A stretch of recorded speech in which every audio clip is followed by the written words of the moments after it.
Welcome back. In this video, I'm going to show you how to build an elite in-house team for your ecom brand to take you to 8 figures and beyond. No fluff, just real actionable insights and tips that we used ourselves and we've implemented for heaps of successful ecom brands over the years and that you can implement right away. So stay right until the end. If you don't know me, my name is Lukas Schirmer. I'm this handsome gentleman right here. I'm the founder of TNS, and I've had the privilege to be in this industry for almost 10 years already. And in this time period, me and my full stack marketing team, we've worked with over 450 brands behind the scenes and tracked hundreds of millions in revenue and advised 7, 8, 9-figure ecom brands. And through these experiences, we've developed, in our opinion, the ultimate hiring system for hiring in-house teams and structuring them that can outperform any agency, in our opinion, that are better than any agency could ever be, just from a technical point of view. If you want this for yourself, if you want to implement this, stay until the end. Let's dive right in. First of all, why is in-house better than agency? In our opinion, you need to understand that everything ebbs and flows in marketing. That's why I put the sine wave chart here. So the grass is always going to be greener. If you have an agency right now, you might think, oh, I need everything in-house. I need to have more control. If you have an in-house team right now, you might think, oh, maybe there's an agency out there that knows something I don't, right? So the grass is always greener, and I encourage you to blend out the noise and really focus on your data, what makes sense for you, and what's the logical next step, depending on where you are to. We're going to get into this, no worries, but just be sure that the grass is always going to be greener, right? Especially marketing, there's always going to be a shiny object somewhere. If you go on Twitter, on or X, on LinkedIn, if you go on YouTube, those platforms live off of like clickbait, of like new trends. So you click on them. So just be careful. It's always going to be shiny objects. One week it's about advertorials is the main thing you need, and listicles. Next week it's about app lovin, and the week after it's about conversion rate. There's always going to be like a trend, newsletters that like works right now on those platforms. Everyone thinks they need to have. Just blend it out and really focus on what makes sense for you, right? So that everything has its place. Just saying, like, in marketing is always going to be trends, and things are going to ebb and flow just because people want to change things. They think they need to do things differently. So really think what makes sense based on data for you. And that ties in with don't model big corporates. So especially if like you go on the big social media platforms like LinkedIn and X and YouTube, and maybe you've seen Super Bowl ads, like, because they have the big budgets, like they kind of control the narrative in marketing. But you are not Coca-Cola, I'm sorry. Like those big corporates, think about like those Fortune 500 companies that everyone knows, like Kellogg's, Johnson & Johnson, especially consumer products, where there's a point of sale basically everywhere, always around the corner, everyone knows them. And they are in the luxurious position to have built their brand for decades, sometimes for 100 years, right? They run a totally different business model. So do not model them, because they mainly run brand campaigns. And we in ecom, we mainly run performance marketing, direct response campaigns, where we run ads and we expect a direct outcome in sales, but that's not how those brands operate. They sit down at the end of the year normally and say, okay, this is our sales, and this percentage of our sales are going to allocate to marketing the next year. So there's a delay. They think more about a marketing efficiency ratio, and are in a good position to only be able to run brand campaigns because they have a point of sale everywhere, but we're not there yet. We're smaller. We need to build our brand first to be able to move up the funnel. But those big brands mainly run top funnel campaigns, and we in ecom, run the full funnel basically. So they are in a more luxurious position in that regard. And secondly, they're highly political. What do I mean by this? So in those big companies, it's usually, I've seen this myself over the years, more important that like how the manager looks inside a company than if like what he does really makes sense. He has to show, okay, I'm doing things, I'm changing things. So that's why I put this ebb and flow model here, for example. So a new CMO comes in a big company, and maybe before they had like a big agency holding company like WPP or like Omnicom, as a lead agency, and they basically take care of everything. Now a new CMO comes in and says, oh, we're going to change it. We're going to fire them, and then we're going to hire niche agencies for like little topics. Like we're going to hire somebody for CRO, somebody for performance marketing, for creative, right? Just to change things up. And then next CMO comes in. I've seen this a few times, even go up and down, and says, okay, we're going to change it. We're going to hire the big holding companies again. They take care of everything. They hire the little agencies among their subsidiary companies, right? Just to show internally that like they are basically doing something. So it's more important like how they look internally usually than like if the marketing really makes sense. And if you look at those big agency holding companies, like the market leaders here, so WPP is the biggest, but you got like IPG, you got Omnicom, you got all the big ones. They have like hundreds of like sub agencies for everything. They got somebody for like market research, they got somebody for like performance marketing, for creative, and for public relations, to cater to the needs of those big corporates, right? So that it doesn't matter to them if like the new CMO comes in and hires like niche agencies, because they have them too. And the money ends up with them anyway. Or if the company says, okay, we're going to hire the holding company, they distribute the funds, right? So first, you need to understand like those big companies and agencies, especially, they cater to the needs of like very big corporates, and you're not them. And once again, like if you're a CMO in those companies, you don't get fired for hiring IBM, or in this case, like WPP or Omnicom. Like, if you hire them and they fuck it up, it's like, you can still say like, okay, they are the most reputable agencies out there, right? But you're not them, you're a lean ecom brand, so you have to think differently about this. And for lean ecom brand, an agency, doesn't matter if it's like one of those very big ones or like niche agencies, in our opinion, doesn't make sense in 2025. Okay, that being said, how do most ecom brands start? They basically do it themselves in the beginning, maybe have like support by like a freelancer for media buying, and until like a 500K a year. And at some point, they're going to start hiring agencies for creative, for like conversion optimization, for media buying. And this works in the beginning until it doesn't. And that's the main point I want to make clear here. The same things that basically got you to this level are now hurting you. So the pros of an agency basically become cons, right? It starts slowing you down. Let's dive into it. So in the beginning, the benefit of an agency is they work with multiple brands. So you have nothing in the beginning. It's very nice for you. Maybe you founded them because they're in the same industry. They have some case studies from like very similar brands. So for you, it's very nice. They can transfer knowledge, maybe have some best practice setups on Google, on Facebook, on TikTok that worked for like their other brands. So in the beginning, you benefit from the multiple brands because you can get like a transfer of knowledge in your company. It's a good base setup, it's a quick start too, especially if you find somebody who has case studies in your industry. And most things in the beginning don't really matter, that hurt you later on. So basically, that you don't have too much control in-house, that the agency basically runs the ads. Doesn't matter too much in the beginning. You just want to, make some money with ads if you run them the first time, or make some money with influencers or content, for example. Also, you're too dependent on them doesn't really matter. And especially economies of scale don't matter. So if you want to like make 10 million a year, a normal creative output would probably be like 150 creatives a month, if not more, maybe, especially new ones, right? And in the beginning, you don't need those because your ad budget is much lower. You don't need like 150 creatives if you're running like $1,000 budget, right? So if you would hire an agency to do those 150 creatives, it's going to be very expensive very fast. So, right? So, but in the beginning, it doesn't matter to you because you don't run that many creatives yet. Also, speed doesn't matter, right? Because the base setup is good enough. You have to collect data first anyway. You need to find product market fit. So really, speed doesn't matter. But once you're at a certain level, you understand what works for you, and you want to iterate on that fast and really accelerate. Also, in the beginning, like a junior media buyer is good enough for you. I put this example, weird uncle here, like this guy. If you want to start learning how to ride a bicycle, your weird drunk uncle is good enough because he can ride a bicycle. He can teach you how to do it. You don't need to hire Lance Armstrong to teach you how to ride a bicycle, because the tips he can give you don't really help you. Somebody who can ride a bicycle is good enough. Your uncle is really good enough. And once you're at the level, at some point you're going to benefit from the things, from the tips he gives you. But in the beginning, you just need to get good enough. You need to have a teacher who is basically just like a one level above you. It doesn't help. Of course, you can hire Lance Armstrong to teach you how to ride a bicycle, but it's going to be very expensive, first of all, and it's basically wasted. And then once you reach that level, most brands I've seen over the years, like they get to like $1 million a year, and they're usually at the point where they have an agency. And then a lot of people reach a class ceiling roughly in that range and can scale further. And normally, from my experience, is because of the same reasons that got them here won't get them here to the upper echelons of ecom, really. So let's look at it.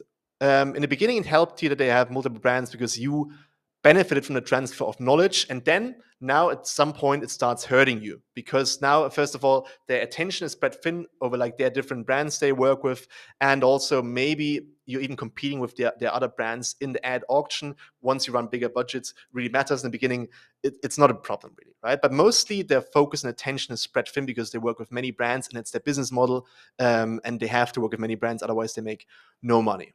Then once again, you have lack of control, right? You can't really control their media buyers. You can tell them, hey, do this, like I wanted to do it, but at the end of the day, like they don't answer to you, they answer to their manager, to their agency owner. And if you have something in-house, you have more control. You can tell them, hey, like extreme example, do this or you're fired, right? You have more control, which you don't really have over the agency. Yeah.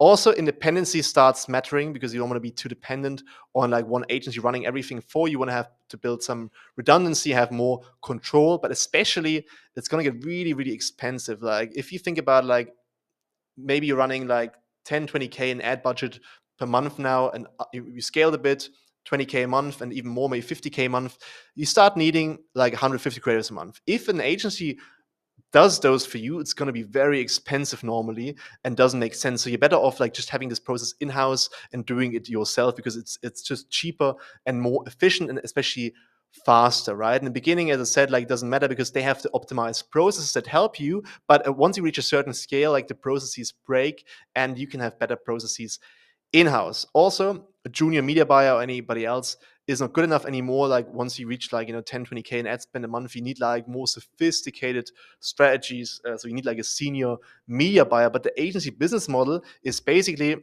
normally these days the personal brand of the agency owner attracts a client, and then the junior basically executes, right? So you get the junior because the brand of the senior or the agency owner, and this is the business model. It doesn't work if only the agency owner would work with you. The business model doesn't work. They make no money, so they have to, in a way, usually give you a junior employee. Otherwise, the business model really doesn't work. So same things that in the beginning helped you start hurting you. I'm not saying that agencies don't have the time and the place. There's a lot of good ones out there. I'm just saying, like, usually for lean ecom brand in this realm, it doesn't make too much sense. Maybe you can even put this like a bit more over here.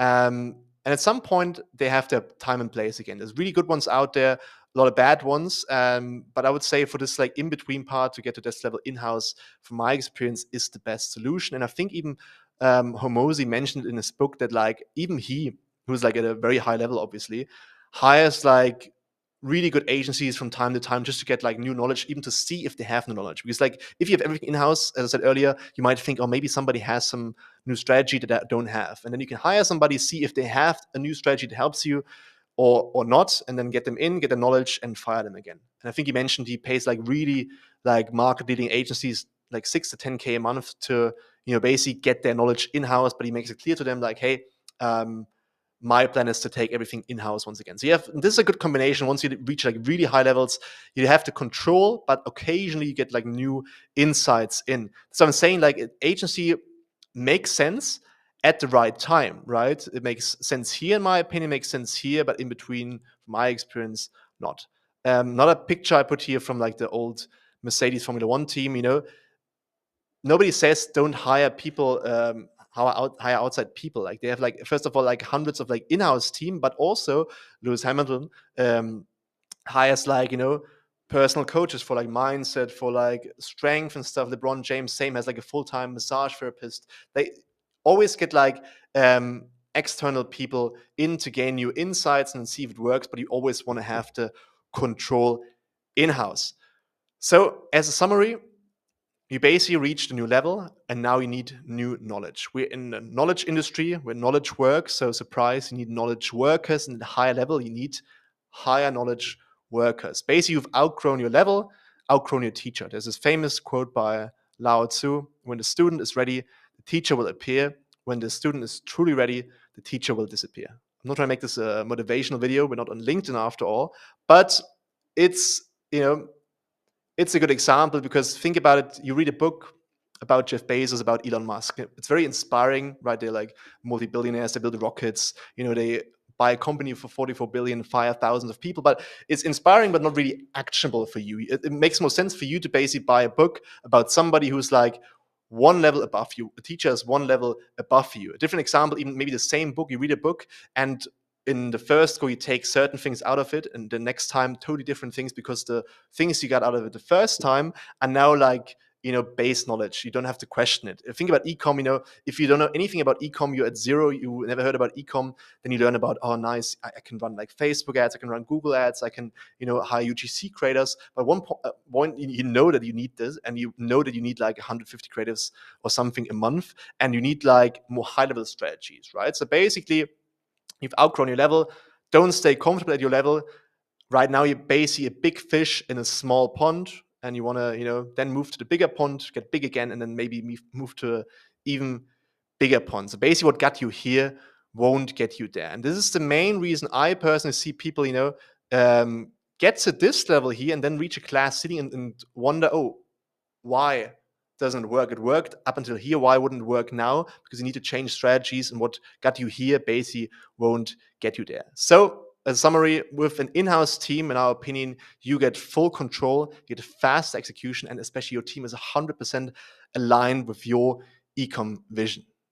Now, what's the best lean and profitable in-house team structure? The biggest mistake we see people making is they overhire and they end up with like a bloated ecom company. And what you want to do is stay lean and efficient, especially highly efficient, even when you scale. I'm going to get into like what's the best like team setup in a second, but as a background, it's totally normal, right? If you grow fast, it's normal that you bloat because you have to hire fast. And the problem is always only after you hire, if somebody is a fit, especially in marketing, people can sell themselves well. And then you see, okay, maybe they would just talking more than they can actually execute. And there's only so much you can do. Like if you look at the very big banks, they do like 10 to 20 interviews, right? And still they get like bad hires. So first of all, it's totally normal, but in general, you should hire slow and fire fast. Normally your gut feeling is right. If in the first 30 days, okay, if you're unsure in the first 30 days, usually it's a bad fit, right? So maybe, you want somebody who's a bit more introverted, who can sell themselves well. If you want like a technical hire, if you hire an IT guy, for example, maybe you don't want somebody who's like really talkative and like communicative and extroverted. Maybe you want somebody who's a little more introverted, a bit more nerdy, maybe, right? Because marketing people always usually know how to sell themselves, and that's the problem. They sell themselves well, and then you hire them, and then you realize, oh, damn, they can just talk, but they can't really run ads. Just saying, it's normal. Even the big companies make the mistake. You can see it right here. They overhire because they grow fast, and then like all the big like tech companies also have like a efficiency initiative these days. Like big tech layoffs, because also they realized at even this high level they get the best people. They get like I think like hundreds of thousands like of people applying from the best universities, best grades. They take the best people with like 10 interviews, and still they overhire, make this mistake. So I'm just saying this is normal. Don't worry about this. But you should always aim for hiring as slow as possible, staying lean and efficient, because if you hire wrong person, if your 87,000 like 300 employee is like a bad fit, it really doesn't matter for you. But if you a small ecom brand with 3 people and you hire one bad guy, then it's basically 25% of your company. So it's more important for you than for the big corporates. They once again have the luxurious position to be able to make more bad hires, which is totally normal. So don't worry. So that being said, what's the in-house team structure we recommend? So for marketing, first of all, and then like the back-end positions. So this is once again a rough guide. Maybe you already have some people and it makes sense for you, but it really depends on your exact ecom niche. Let me make a little break here. Let's talk about marketing first, what maybe most of you are here for. So what do we want to have? We want to have a full stack media buyer. It's important, in my opinion, that this media buyer runs all ad channels. Like a few years ago, it made sense that you had like somebody for Google, somebody for Facebook, somebody for TikTok, somebody for Klaviyo, but their platforms change so fast that it makes more sense, especially if you want to grow to like the high levels. Here, if you want to grow to the high levels, that a media buyer understands more how the platforms work together. It's all about buying psychology and the full marketing process. You need like a high level media buyer. It has to be full stack. Also, if you find somebody full stack, it's usually somebody who likes learning and doesn't like stay, comfortable and just, wants to do Google ads.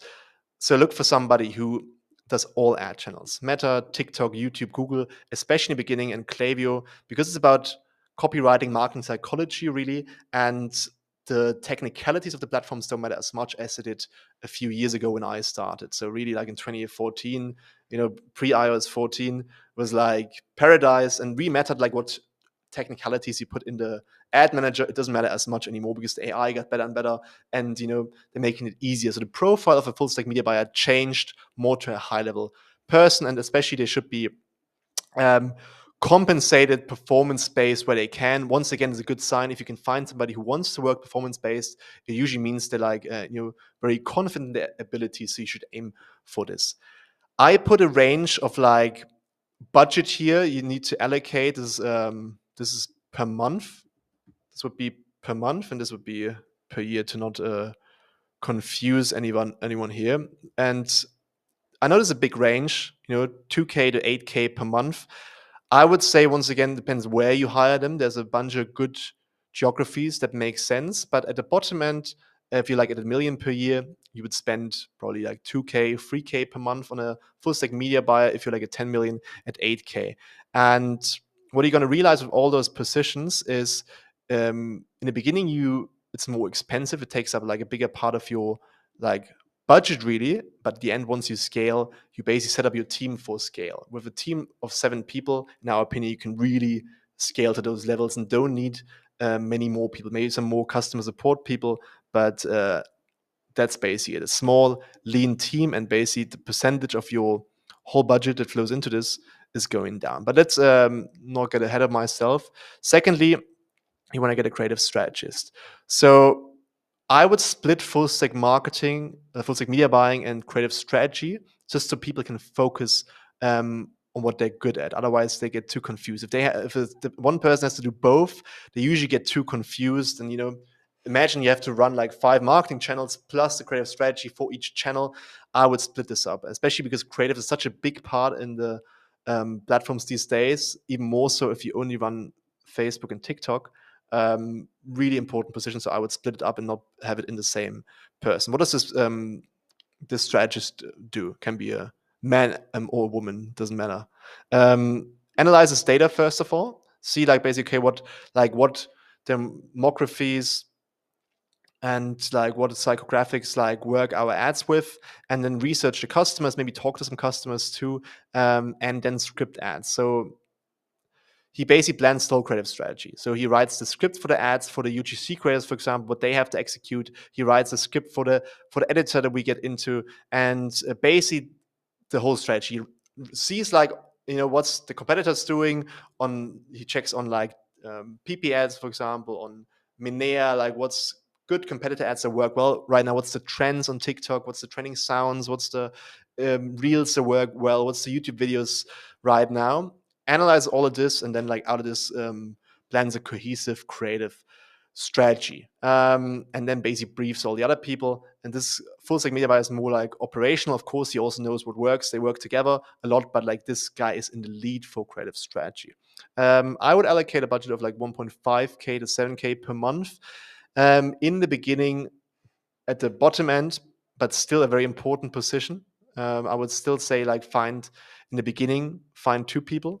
Don't try to have everything in one person. And at the high end, when creative become more and more important, I would spend like 7K per month on like a creative strategist, even to have him more focused, more motivated on you. Even try to work with performance-based compensation for this guy too. Then a content manager. So this is somebody who manages the UGC creator. So basically the briefings and like the strategy and the scripts that this guy has, the content manager is a bit more operational involved, right? Because the back and forth iteration of the UGC creators and stuff can be a bit annoying sometimes, and even like the negotiation. So you want to have that split too, and basically manage the whole content pipeline. So This guy is more operational and executes the vision of the creative strategy. So this guy has more like cohesive vision, like what we're going to do and how many of it, and what's the timeline for everything. When are we going to do iterations? And the content manager is going to execute on that. And so it's a more low-level role. Still, you need like a base budget. That's the problem. That's what I mentioned earlier. That in the beginning you have a higher percentage of your budget for team, and later when you scale less, but still it's a very important role in the very beginning. If you're maybe at a 500k a month, probably those two roles can be together, and I would start splitting them up once you're at like, once again, maybe 10 to 20k a month, depending on where you're at. But like when the creative strategist has like too much time, he can do those things too. This is basically a role to support the creative strategies. When you scale more, once again, we're talking about like 150 creatives a month, then you really need somebody who's dedicated to really checking with people, okay, is everything on time? Like what's the plan, to kind of keep track of the content pipeline. And then the editor also, once again, executes the vision of the creative strategist, and especially does a lot of iterations, right? Editing is once again, also a more low-level role as well. It's a bit cheaper. I would allocate like 1K a month at the bottom end if you're doing like 1 million a year, and 4K if you're at 10 million a year, mainly because you need like more things, more iterations. But this can also be like an offshore role, and that's why you can get away cheaper here to get like a really good editor offshore, but maybe still pay good money for them, but you save money. This is more like a low-level role, like the content manager.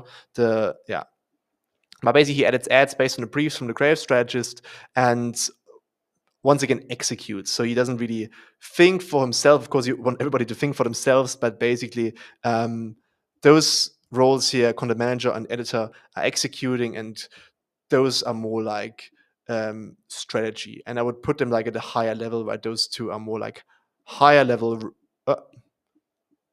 Whatever.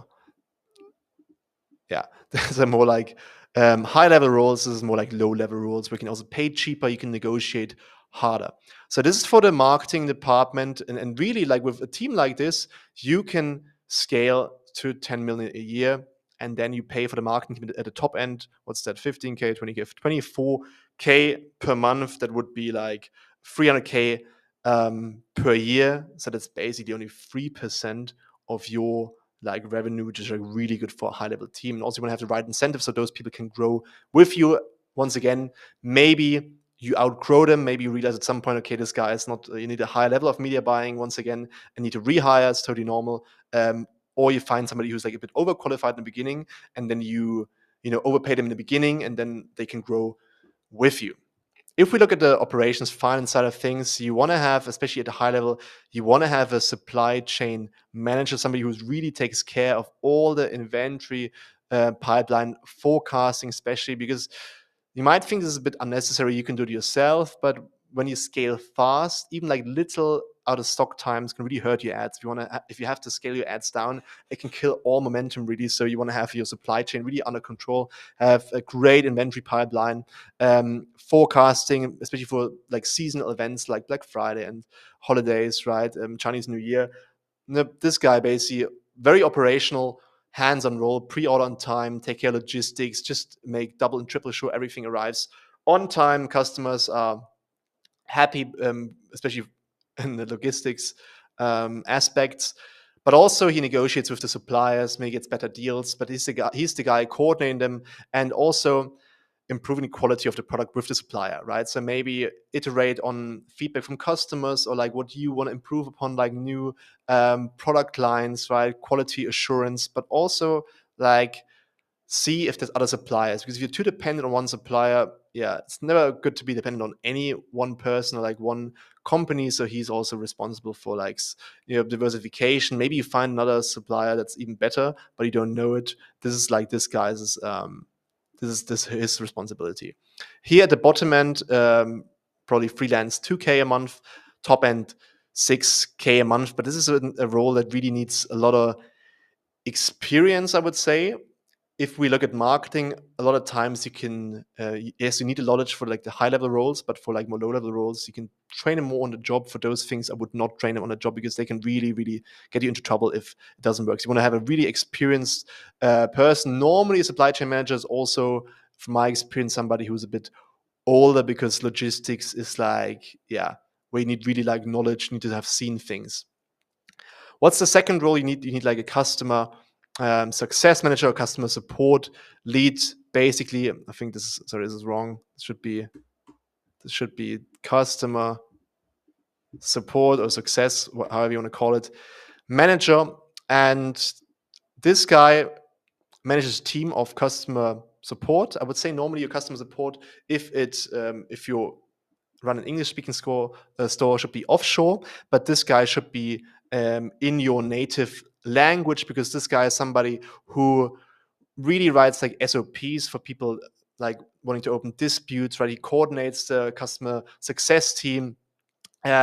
Once again, a more strategic role here, and it's basically more partly a marketer, part of like conversion and optimization, right? You want to think about, hey, how can this guy turn a refund into an upsell, right? What kind of flow can we create to, first of all, lower churn, but then also like if somebody wants to churn, wants to open a dispute, what can we offer them? How can we upsell them? What can we get out of them? And if like in the beginning you don't have too many orders, you can use these capabilities to more actively reach out to people. You can have a live chat and really like have those people talk more to your customers. This is really a team that has to understand your customers and make a customer happy. And only as a very last step, refund them, but mainly making sure that somebody doesn't open up a dispute, because once again, when you scale fast, you naturally just going to get more unhappy customers.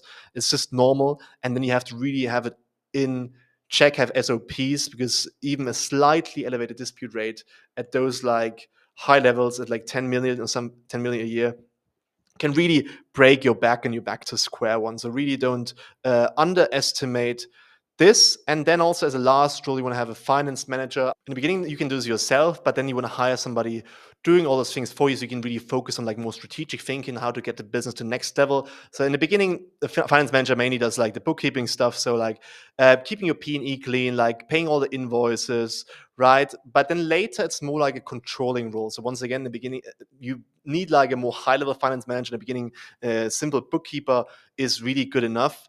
But I would recommend like already like looking out for like a more high-level person right from the beginning that can track your cash flow, your profit, really, so you can really focus on like other things in your business. Once again, does forecasting, does controlling, where can we save money, right?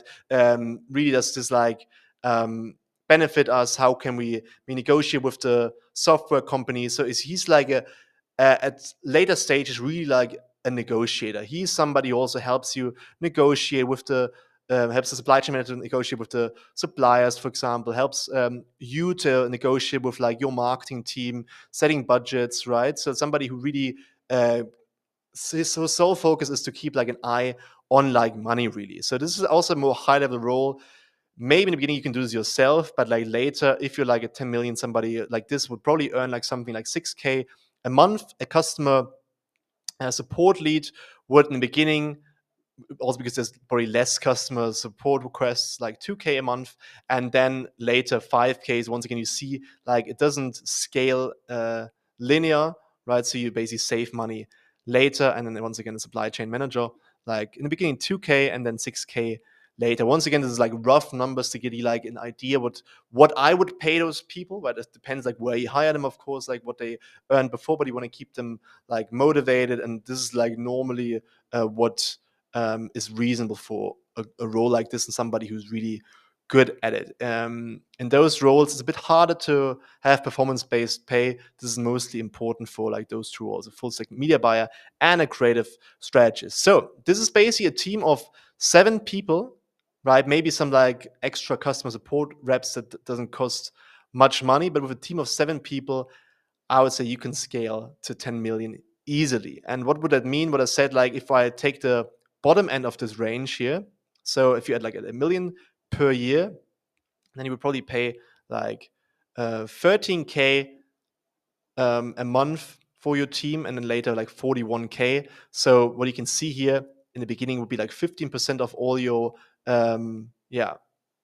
budget, and later 5%. You can say like even when you scale, like it helps to have this team set up, have like a high level team that can grow with you, because later it doesn't take up that much of your budget. And as I said, like really important to focus. Even if you think sometimes, okay, maybe I can like, have an editor do like content management too. You want people to be focused and like really get good at their craft, especially at a high level.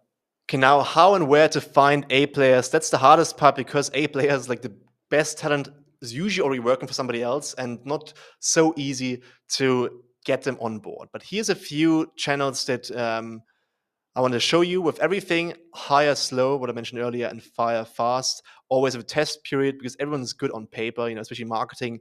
They can sell themselves well. And yeah, you can only ever see if they're really good once they work for you, unfortunately. So here's different methods. First of all, you can poach them from agencies or other competitors. The good thing is, look, competitors, they already know your industry, maybe they even know you already, and want like a new challenge. That's the good thing. From agencies, the good thing is the top agencies train their people well, but their focus is scattered, what I mentioned earlier, right? They have to work with 15 brands, otherwise the business model doesn't make sense. So you can come in and say like, hey, work with one brand, except with not with 10 to 15 brands, right? So we have better work-life balance. You can focus on us and give them like a competitive pay, especially performance-based profit sharing, which usually an agency doesn't have. So this is a way to get people from other companies to you. Of course, be careful and check like the legal framework here, but I'm just saying it's a possibility because it has benefits. Then secondly, a lot of people look at LinkedIn or like X, Twitter, and the thing here is, yes, for certain roles, right? The thing with those platforms is like people who are on there and you find on there usually are influencers in their niche. And the things, what I mentioned earlier, is are the ones you want to hire, the ones that can sell themselves well. It depends on the role. If you hire a marketer, you probably want somebody who can market themselves well and who's like really good. If I hire somebody for, I know, LinkedIn, then I want somebody who already has like maybe a big audience on LinkedIn, right? So you want to hire somebody who's already done what you have done, and you have to think about that. I put an example in here I found today on my own like Twitter timeline. Somebody posting like, hey, some like ad designs, right? But then you have to think about, okay, this guy posted, looks nice, but already like 69 likes, 9 comments, a lot of brands reaching out.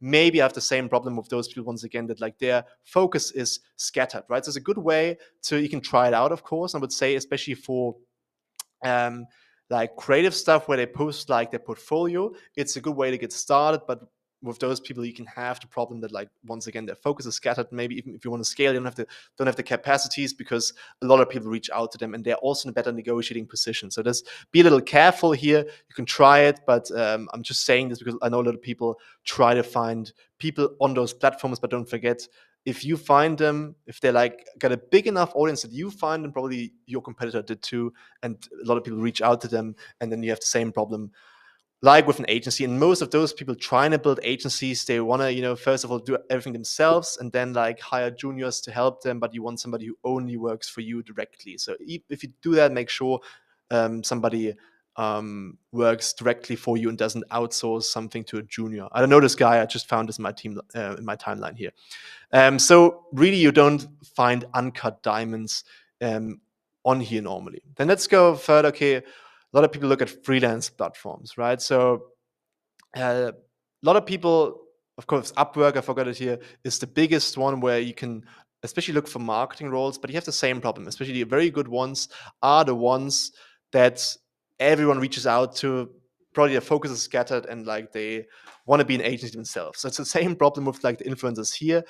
And always think about that. Like if they have too big of an audience, is it what you want? Because at the end of the day, you want to have an in-house team to have more control, to have somebody who's only focused on you and nothing else. So Upwork is still good for marketing, especially when you're starting out. It's a good way to find people, and you can also see like who comes in. Maybe some people say like, "Hey, I'm just getting started here on Upwork." What happens very often, I'm trying to prove myself, and you can give people a shot. Like, but you probably want to find an uncut diamond, but just be careful that once again, there's like influencers and people who optimize the platform, and it's usually ones that have the best profiles that you want to work with. So it's the same problem really. I wouldn't recommend traditional platforms like Indeed and stuff. Normally, it's not the type of people you normally need because they're in the traditional corporate structure, and you are normally a lean, profitable startup who moves faster, who expects more work, less work-life balance maybe. So from my experience, not the type we normally need. If you hire for a traditional role, somebody like a more classical role, like a supply chain manager, you can this makes sense to have a look at, but it's also very expensive. I'm just saying for like the marketing roles, I wouldn't really look at. And in general, freelance platforms are good for flexible creative roles because creative roles are usually freelance anyway. So you can also look at like niche platforms like Dribble and Behance, people sharing their portfolios for like graphic design and stuff. But once again, if they're too big, probably a lot of people reach out to them. So you want to find the uncut diamonds, the hidden gems in there. And then onlinejobs.ph from the Philippines for customer success is good, but here you have to qualify like really hard because you get a lot of applications very cheap, but you have to, this is good for roles that really just need to execute SOPs, right? So really not think for themselves. I'm not saying everyone on there is that, but in general, I would look for people you only want to have execute like VAs on this platform. So, but you have to do a lot of vetting. You get like probably 100 applicants and you need to find somebody out there. So send them like a questionnaire with like some hard facts, make it quantitative to make sure you really get like a somebody who's good at customer success. Then let's go to ads first. If you run ads, for example, you run ads on Facebook, Instagram for hiring, we did this too a lot of times on other platforms. You can do it and you find people like this. And the good thing is you find uncut diamonds, usually people who are not like influencers who because it's inbound, right? But you have to keep benchmarks in mind. Same with like onlinejobs.ph. Keep the benchmark in mind. 1 in 100 is going to be a good fit, right? If you run ads, you get 100 leads, 90 are useless and 10 are okay, and then like one of them might be good. So this is the benchmarks you have to keep in mind if you run ads, right? So you need to get, I would say, 200, 300 leads to have like 2 to 3 really good applicants, right? Depending where you run the ads in. And especially do strict pre-qualifying. So first of all, in the instant form on Facebook, Instagram, like some first questions, once again, quantitative, so people can't, same like with Upwork. Otherwise, if you say like, hey, describe your experience, they're just going to say stuff you can verify. You want to ask questions like, hey, how many eCom brands in health have you worked with, right? Numbers based, make it clear that if they don't answer with numbers, they're going to be disqualified, right? This is the strict pre-qualifying. But then the very best, especially for those roles in our industry, referrals, right? So the best hires always come from your network or from your brand. And this is one of the main reasons a lot of people build personal brands these days in our industry. I think even Iman Gaji and people mentioned that it's nice to get inbound leads. It's the best, but just takes a lot of time. So I'm not sure like if you're seeing this, you start doing this, it can help you. Even if you say like, okay, I don't want to build a personal brand, it really helps with hiring, but just takes a lot of time. It's a problem. Good thing is like, if you're this guy on LinkedIn or Twitter, people look up to you, right? You're an authority, right? And a lot of, influencers I know only hire the best students if they run like a coaching program and stuff, right? Because people look up to you. They already see you as an authority. You don't need to establish authority then with like a normal hire on Indeed or somewhere else, right? So people look up to you. They want to work for you because it's you and your brand and for no other reason. So you get really good people who are really bought in, especially young people, uncut diamonds that you can really shape. But as I said, it takes time. Not everyone has that. So a good way is to utilize your team. Once you found like a very high level media buyer or a creative strategist, they usually know other people. And I would give them like a referral bounty if somebody comes on the team and stays, like tell them like, hey, you get a referral bounty if the guy comes on the team and stays for like 3 months and I think he's a good fit. That way, like, you don't waste money if they're like not a fit. Otherwise the incentives are misaligned. If you need help finding top talent, we specialize in recruiting for ecom brands. So we build a network of professionals in ecom worldwide that are ready to join brands like yours. So if you want us to help find the right people, stick around. But let's move on. Moving on, systems. what's the best systems for setting up your team for success? So hiring is of course just the start. Now the even harder part begins, especially if it's A players, keeping them, because those are the people that get like all the opportunities that you need to really keep. Otherwise they get discouraged. They need to see momentum. You want to have them stay, perform, and take ownership. So there's a few points here, how a few systems, no particular order. I would just say that number one is clear onboarding, setting expectations and minimum standards, right? It's always, always, always easier to set expectations from day one, and raising later usually doesn't work because people get used to a certain level of expectations and what they have to do. And if they do like the bare minimum for too long, it's very hard to raise standards. Normally you have to fire them and rehire people new because it's easier to set expectations right from the beginning. So that's the main important thing. Have a clear onboarding that really tells them everything they need to know. Also gets them bought into the company. Setting expectations once again in a quantitative manner, like what do I expect from you and how often, and minimum standards that like your whole team has to have. Basically, this is the most important thing. I can't stress this enough. And then all the other systems, like for kind of enforcing this in everyday life, come into play. So of course you need like tools and communication tools.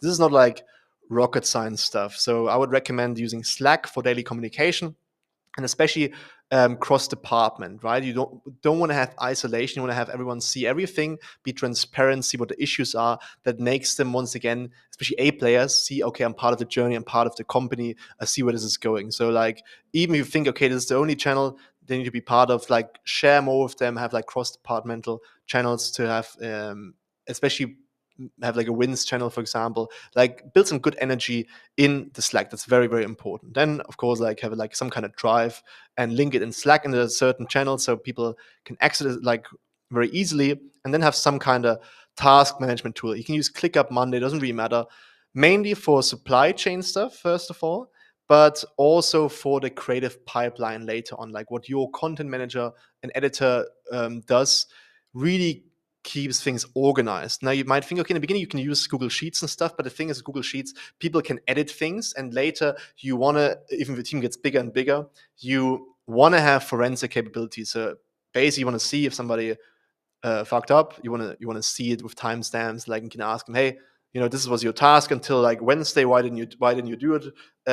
Why do you want to have some kind of accountability in there? And then another tool we can recommend is Frame.io for like creative approvals. I would say it's the most used tool in media buying. We, once again, don't overcomplicate this. You need some tools, and I would once again say simplify everything, and then use those tools for communication, for asynchronous.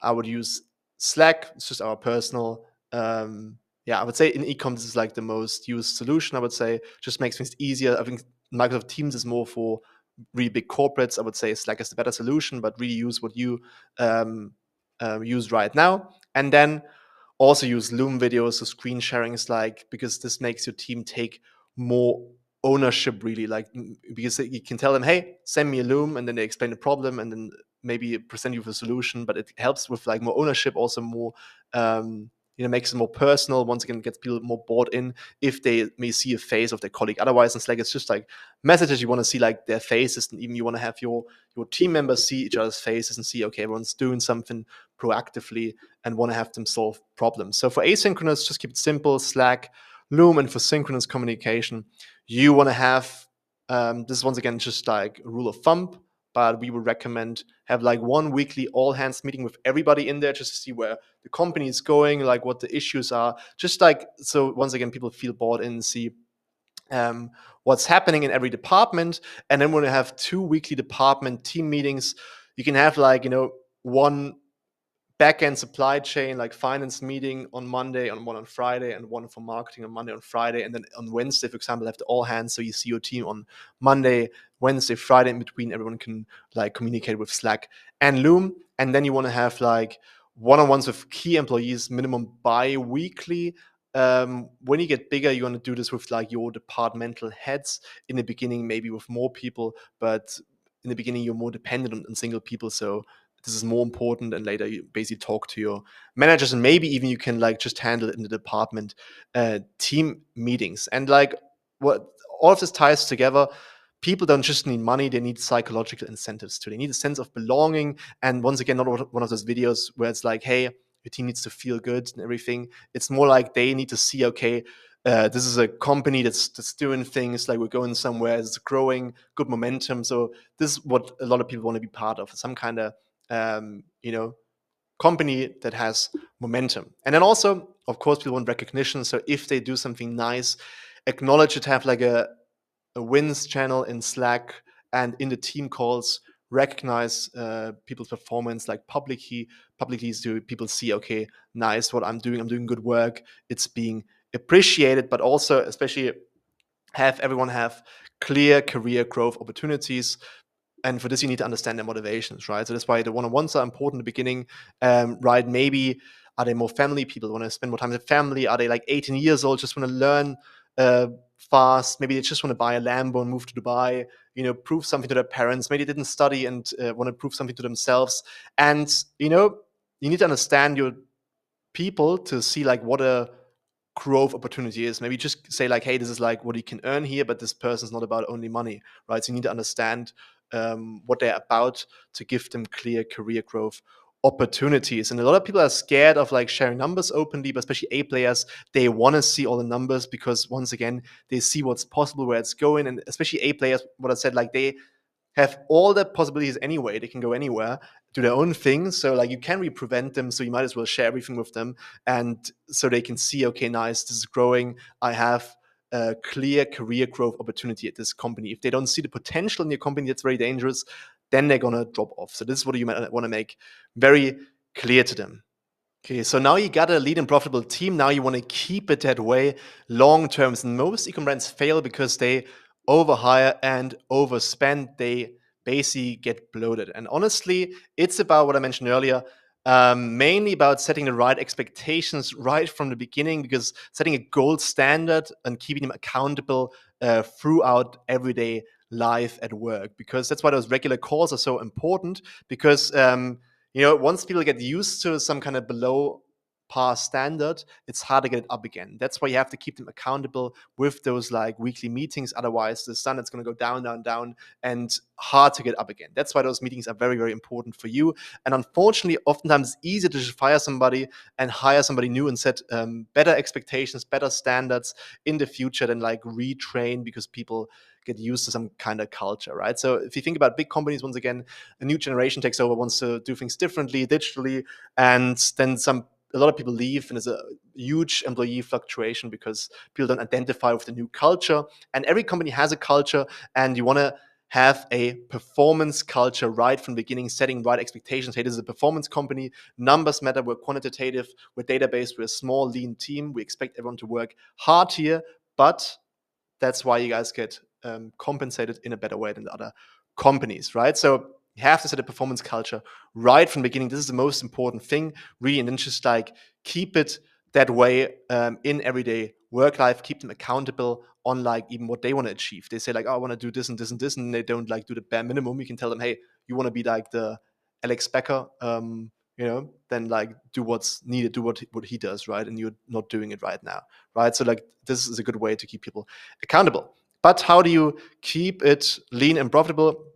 First of all, of course, only hire when there's a bottleneck. Don't hire too much in the future, but always keep a backlog, because especially when you find A players, it takes time, right? They usually involved in something, can't start right away. Maybe have like some kind of period where they can't work or non-compete or something. So always plan ahead, have a backlog so somebody can take over right away. And this kind of ties in together with not having any key man risk. So build a bit of redundancy, usually through a backlog. Yes, hire the best people, give them everything, pay them competitively, but you're not going to keep them as accountable if you're too dependent on them. So let them subtly know that they're replaceable, and always have somebody in the back of your hand, have a backlog that can take over right away. And this is even more important for a creative strategist and media buyer who more strategic roles. With editors, for example, or content managers, you can be a bit easier to replace, so you can be a bit even more aggressive in negotiation. And redundancy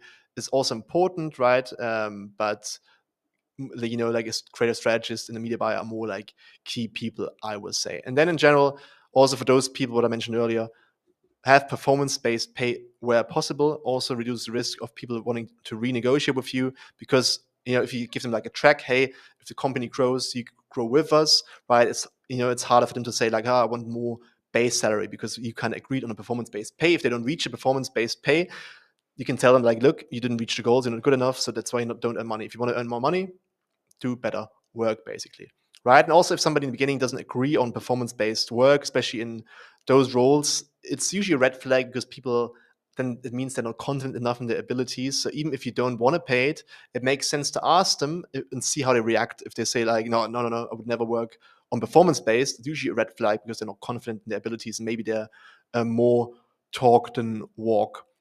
Also, what I said ties in with like, always write down like a quantitative output and do quantitative firing, right? So for example, for an editor, you can tell him like, hey, if you do like 10 video iterations a week, so the output, you get like $1,000 a month. For 20 iterations, you get like 2,000, right? To make it very clear what you want, what's the output, and maybe tie it together with bonuses. If your click rate reaches 2%, you get a bonus, right?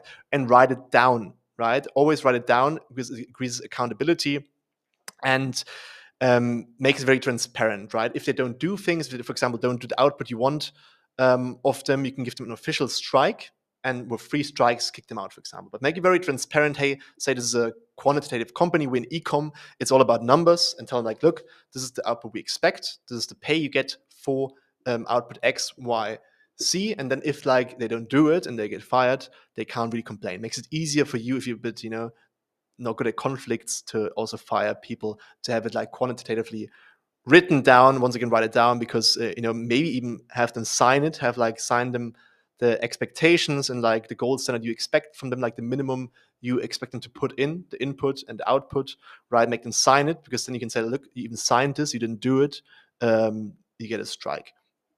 What you can also do is have a ramp up pay. If you somehow find like the best possible media buyer, but in the beginning you're too small, maybe the guy's a bit overqualified, you can give him like a ramp up pay, right? So you can basically say like, hey, you get like fixed fee for 3 months, and then from month 4 only performance based, or the base salary goes down, down, down over 3 months, and then the performance component goes up, right? Because that way you buy some time, you get the good media buyer that you otherwise maybe wouldn't get, and it helps to incentivize them right away from the beginning, and also align them with the goals, because they also know, okay, I have to perform until month 4, otherwise I don't earn good money. Once again, write it down to keep them accountable, and otherwise they get used to a fixed fee if you don't do this, right? You need to establish a performance-based culture, especially in ecom. And then when we talk about team, normally I would start with freelance, especially in marketing. The really good people, even if it's full time, are often only to be gotten as freelancers. It's just normal in our industry, right? And then later maybe move to like full time employed rules. But it can be that like especially best A players, media buyers, are only to be hired as freelancers. It rather matters more that they're more focused on you. They're like, for example, full time with you at some point, than what the exact model is. And also depends where you're at, if there's like some social security implications here, but really depends on I would rather say get the best media buyer, no matter what the model is. And lastly, empower your team to solve problems. They will always come to you in the beginning like for problems, and make it clear to them like, hey, I want you to solve problems. I don't want mercenaries, right? They should present you the solution, and you approve the solution, right? And this is also super important when you want to step away in the future, maybe sell your ecom store at one point, because it needs to work without you. And that's how you establish that kind of culture right from the start. Performance-based, like, problem-solving culture. That's why also what I said earlier, Loom videos, tell them like, hey, if there's a problem, make me a Loom video. What's the problem? What's your proposed solution? Or like 2 solutions, and I give you what, in my opinion, with my more experience than you have, is the best solution. But you want to empower your team. Otherwise, you can never step away and sell the company. And summarize, scaling to 8 figures isn't just about ads or product. It's about building the right team, in-house team. I hope we can convince you that it makes more sense for you if you want to scale to 8 figures. And if you do right, you have a lean, high-performing in-house team that can outcompete any agency. And even like if you want to sell your ecom store at one point, you need everything in-house anyway, because nobody's going to buy a company with like thousands of agencies everywhere. You need the control in-house if you want to ever maybe sell your ecom store. If you need help finding your ecom dream team, then we specialize in this. You can click the link below to talk to our team. We have recruiters for this specifically to connect you with the best talent in ecom worldwide. Thank you for watching and see you next time.